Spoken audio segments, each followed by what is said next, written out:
Bawat kanta niya, kwento ng hirap, laban at pangarap. Kilalanin si Skasta Klee. Bago ang spotlight, si Skasta Klee ay lumaki sa ordinaryong pamilya sa lungsod. Lumaki siya sa paligid ng musika, ngunit hindi agad naging madali ang kanyang daan patungo sa tagumpay. Mula sa simpleng rap battle sa kalsada, natutunan niya ang disiplina at passion sa musika na siyang magdadala sa kanya sa entablado ng OPM. Hindi nagtagal, nagsimulang mag-upload si Skasta ng kanyang musika online. Dito nagsimulang mapansin ang kanyang kakaibang estilo, malupit na rap, catchy hooks at malinaw na mensahe. Ang grupong X-Battalion ang naging tulay para sa kanya upang makilala sa buong bansa at sa OPM scene. Ngayon, si Skasta Klee ay isa sa pinakakilalang pangalan sa OPM rap scene. Ang kanyang musika ay hindi lang para sa aliw.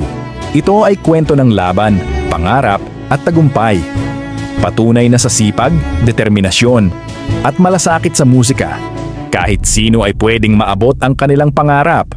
Kung gusto mo pa ng mga gantong videos, click like and subscribe and click the notification bell. Thank you.